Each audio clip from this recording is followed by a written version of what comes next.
Hello বন্ধুরা, C programming এর Bangla video টিউটোরিয়ালে আপনাদেরকে স্বাগত জানাচ্ছি। আমি শহীদ ইসলাম মামুন। তো আজকের পর্বে আমি আপনাদেরকে যে বিষয়টি দেখাবো সেটি হচ্ছে আমরা নবম দশম শ্রেণীতে এক ধরনের ম্যাথ দেখেছি পদার্থবিজ্ঞানে। অর্থাৎ আমি এখানে একটি ম্যাথ এখানে রেখেছি। সেটা হচ্ছে যে এই যে দেখুন, একটি মোটর গাড়ি ভি সমবেগে চলতে থাকলে টি সময় পরে এর অতিক্রান্ত দূরত্ব ডি কত। অর্থাৎ একটি মোটর গাড়ি ভি সমবেগে অর্থাৎ বেগের কোনো পরিবর্তন ঘটেনি, টি সময় পরে এর অতিক্রান্ত দূরত্ব ডি কত হবে। তো এ ধরনের ম্যাথ আমরা কীভাবে এই প্রোগ্রামিংয়ের মাধ্যমে করতে পারি খুব সহজেই। তো সেটা আজ আমি আপনাদেরকে দেখাবো। তো চলুন করা যাক। তো প্রথমেই আমরা যেটা করব একটা বিষয়, সেটা হচ্ছে যে এখানে আমাদের দেখুন তিন ধরনের ভেরিয়েবল আছে। একটা হচ্ছে ভি, টি অর্থাৎ ভেলোসিটি, টাইম এবং হচ্ছে ডিস্টেন্স। সুতরাং আমরা এখানে কি করব, ভেরিয়েবল ডিক্লেয়ার করে নিলাম ফ্লোট টাইপের। যেহেতু এখানে ডিস্টেন্স আছে, ফ্র্যাকশনাল মান আসতে পারে, এবং হচ্ছে যে ভেলোসিটি আছে, যার ফলে আমি ফ্লোট টাইপের ডাটা ডিক্লেয়ার করছি। ভি, ডিস্টেন্স এবং হচ্ছে টাইম। ওকে, এরপর হচ্ছে প্রিন্টএফের মাধ্যমে আমি ইউজারকে একটা মেসেজ দিব যে প্লিজ যে enter the velocity, okay, in meter per second, okay, এবং স্ক্যানএফের মাধ্যমে সেটাকে আমরা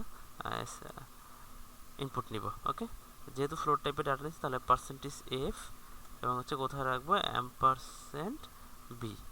ওকে, এরপর ঠিক একই কাজ করব হচ্ছে যে টাইমটাকে নেওয়ার জন্য, টাইমটা ইনপুট দেওয়ার জন্য একটা মেসেজ দিব enter the time,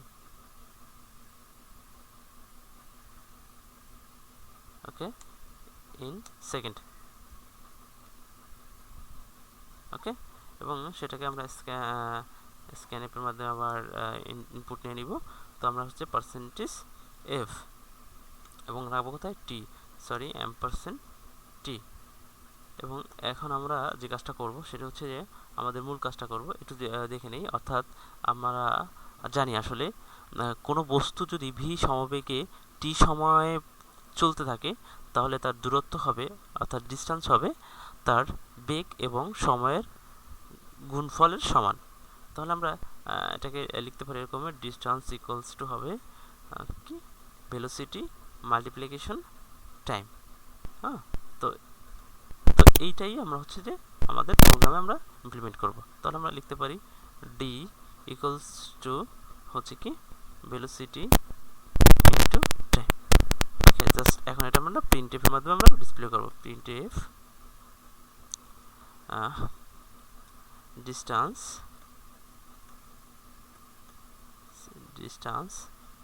equals to দিলাম হচ্ছে যে পার্সেন্টেজ,